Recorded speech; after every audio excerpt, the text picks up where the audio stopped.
Hi friends, स्वागत है आपको अपने YouTube channel learn with Kamlesh Gupta में। आइए आज मैथ का एक प्यारा सा टॉपिक आपके बीच में लेके आया हूँ।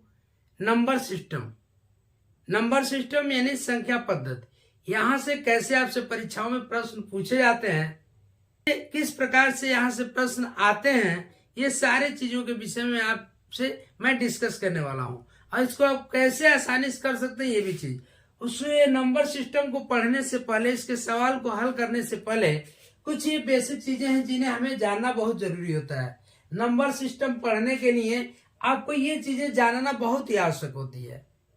यदि ये चीजें आपको नहीं आता है तो फिर नंबर सिस्टम का सवाल आप सही नहीं कर पाएंगे। इसलिए इस चीज को जानना जरूरी है कि प्राकृत संख्या किसे कहते हैं, पूर्ण संख्या, अभाज्य, सहभाज्य या भाज्य, परिमेय, अपरिमेय, साथ ही साथ पूर्णांक संख्या और वास्तविक संख्या, ये सारी चीजें आपको जानना पड़ेगा कि किन्हें कहते हैं।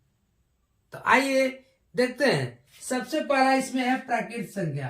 प्राकृत संख्या किसे कहते हैं, यानी गिनती जहां से हम चालू करते हैं, जिसको हम काउंटिंग कर सकते हैं, गिन सकते हैं, वह सब के सब क्या होते हैं, प्राकृत संख्या होते हैं। जैसे गिनती हम चालू करते हैं 1, 2, 3, 4, ऐसे करते करते अनंत तक। फिर मतलब अनंत तक आप गिनती करते रहिए, इसका कोई सीमा नहीं है। ये सब के सब प्राकृतिक संख्या आ जाएंगी।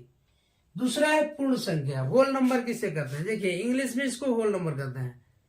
होल नंबर किसे कहते हैं, होल नंबर वह संख्या होती है जब प्राकृत संख्याओं के समुच्चय में जीरो को शामिल कर लिया जाए तो वह होल नंबर यानी पूर्ण संख्याएं हो जाती हैं। जैसे 0, 1, 2, 3, 4 और ये भी अनंत तक चली जाएंगी,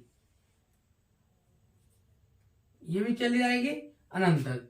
ऐसे ही आप देखेंगे रूढ़ या अभाज्य संख्या किसे कहते हैं, जिसको हम प्राइम नंबर्स इंग्लिश में कहते हैं प्राइम नंबर। प्राइम नंबर किसे कहते हैं, प्राइम नंबर्स या अभाज्य संख्या वे संख्या होती हैं जिसके दो गुणनखंड मात्र होते हैं। यानी ये कहें कि जो दी हुई संख्या खुद से या तो विभाजित हो या एक से, इसके अलावा और किसी अंक से विभाजित नहीं होता है, वह संख्याएं आपकी अभाज्य संख्या कहलाती हैं। जैसे 2, 3, 5, 7, 11 ऐसे। यानी 2 देखेंगे तो 2 ही अंक से कटेगा, या तो 2 से नहीं तो 1 से। 3 2 से कटेगा, या तो 3 से कटेगा नहीं तो 1 से कटेगा। 5 या तो 5 से कटेगा नहीं तो, यानी इनके गुणनखंड जो होंगे सिर्फ और सिर्फ 2 होंगे। अब इसके बाद से देखते हैं सह अभाज्य संख्या। सह अभाज्य संख्या को प्राइम नंबर्स किसे कहते हैं। को प्राइम नंबर्स वह संख्या होती है जो कम से कम 2 या 2 से अधिक संख्याओं में जिसका उभयनिष्ठ गुणनखंड सिर्फ 1 हो। यानी जैसे कि आप देखेंगे 3, 5 एक हो गया, दूसरा 7 और 11 ही देख लेंगे। ये 2 संख्या 3 और 5 को आप देखेंगे कि दोनों ऐसी संख्याएं हैं जो सिर्फ और सिर्फ 1 के अलावा किसी अंक से नहीं कटती हैं। यानी इसका वैनिष्ठ गुणनखंड जो होगा सिर्फ और सिर्फ 1 होगा। तो यह हो गया आपका को प्राइम यानी सह अभाज्य संख्या। 7 11 में भी देखेंगे, 7 और 11 में क्या होता है, इसमें भी जो कॉमन फैक्टर होगा वह होगा आपका 1। यानी 1 के अलावा और किसी अंक से ये संख्या दोनों नहीं करती हैं। अब देखते हैं यौगिक या भाज्य संख्या किसे कहते हैं, कंपोजिट नंबर किसे कहते हैं। कंपोजिट नंबर या भाज्य संख्या या यौगिक संख्या यानी वह संख्या है जिसके पास अपने और 1 के अलावा और भी कोई फैक्टर हो, गुणनखंड हो। यानी कि जो संख्याएं 1 से और स्वयं से, 1 से और स्वयं के अलावा, इसके अलावा भी कि क्या किसी और अंक से कटती है। इसके अलावा किसी और अंक से भी कटती है या विभाजित होती है। एक और स्वयं से तो कटती है, लेकिन उसके अलावा किसी और भी अंक से करती है, वही होती है आपका भाज्य संख्या या यौगिक संख्या, इंग्लिश में कहते हो कंपोजिट नंबर। अगला है सम संख्या, इवन नंबर किसे कहते हैं? तो इवन नंबर वह संख्या होती है जो 2 से कटता है। 2 से जो नंबर कट जाए, जो नंबर 2 से कट जाता है, वह आपका इवन नंबर होता है या सम संख्या होता है। जैसे 2, सबसे छोटी सम संख्या 2, 4, 6, 8, इस तरह से आप बढ़ते हुए चले जाएंगे। यानी जो संख्या 2 से कटती हैं वह क्या होती है? सम संख्या होती है। जो संख्या 2 से विभाजित हो जाए वह संख्या सम संख्या होती है। अगला देखेंगे विषम संख्या।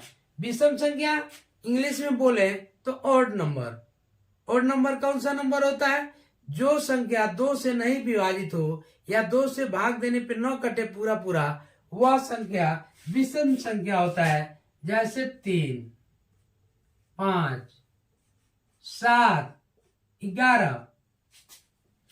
यानी आप देखेंगे 3 2 से नहीं करता, 5 नहीं करता, इस तरह की संख्याएं जो भी 2 से डिवाइड नहीं होंगी वह सबके सब विषम संख्या होंगी। अब अगला है इसमें परिमेय संख्या, रेशनल नंबर। रेशनल नंबर किसे कहते हैं? वह संख्या है जिसको हम P/Q के रूप में लिख सकें, P/Q के रूप में लिख सकें, वह परिमेय संख्या होता है। जैसे आप देखेंगे, जैसे 2 है, मान लीजिए 2 है, 1 है, तो हम चाहे तो 2 को बटा 1 लिख सकते हैं, बटा इसमें भी 1 लिख सकते हैं, कोई भी नंबर है ऐसा आ जाए। 6 है, बटा 1 लिख सकते हैं, या 2/4 है, या 1/3 है। जो मतलब P/Q के रूप में लिखा जा सके वह संख्याएं क्या होती हैं? परिमेय संख्या कहलाती हैं, यानी कि वह रेशनल नंबर्स कहलाते हैं। अब आगे देखेंगे अपरिमेय संख्या। अपरिमेय संख्या वे संख्याएं होती हैं जो P/Q के रूप में न लिखी जा सके। जैसे रूट में 3, रूट में 5, रूट में 2, इनको हम P/Q के रूप में नहीं रख सकते। हाँ, एक चीज और इसमें आता है, पाई। ध्यान से रखेंगे, पाई अपरिमेय संख्या है, लेकिन पाई का जो मान है 22/7 वह आपका परिमेय संख्या है। पाई, यह क्वेश्चन कई बार पूछा हुआ है कि पाई परिमेय संख्या है या अपरिमेय संख्या है। तो आपके दिमाग में 22/7 रहता है तो बहुत से लोग गलती कर देते हैं, यानी पाई आप कहेंगे अपरिमेय संख्या है, जबकि उसका मान जो 22/7 है वो परिमेय संख्या है। आगे देखेंगे वास्तविक संख्या है। रियल नंबर्स किसे कहते हैं? रियल नंबर्स परिमेय और अपरिमेय संख्याओं के समुच्चय को, यानी दोनों संख्याएं जब एक साथ रहें तो वही कहलाती है वास्तविक संख्या। जैसे 2, 3, रूट में 2, रूट में 5, etc. ऐसे। आगे है पूर्णांक संख्या। पूर्णांक संख्या किसे कहते हैं? पूर्णांक संख्या वे संख्या होती है जो धन या ऋण के चिन्हों के द्वारा हम दर्शाते हैं। जैसे ऋण 5, ऋण 4, ऋण 3, ऋण 2, ऋण 1, 0, 1, 2, 3, ऐसे। यानी जब दिए हुए नंबर्स को धन या ऋण के चिन्हों के द्वारा दर्शाएंगे तो वह संख्या पूर्णांक संख्या कहलाएगी। प्यारे मित्रों, अब ये बेसिक चीजें थी और इससे प्रश्न कैसे बनते हैं, इसके लिए अगले वीडियो में मैं आपको इससे संबंधित क्वेश्चन लेकर के आऊंगा, उसको हल कराऊंगा और बताऊंगा कि कैसे आसानी से आप कर सकते हैं कम समय में कर सकते हैं, आपका समय की कैसे बचत होगा।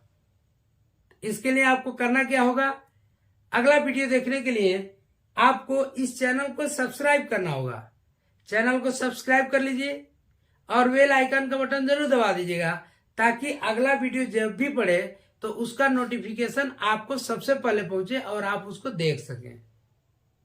मिलते हैं नेक्स्ट वीडियो में, तब तक आप पढ़ते रहें, मस्त रहें, व्यस्त रहें।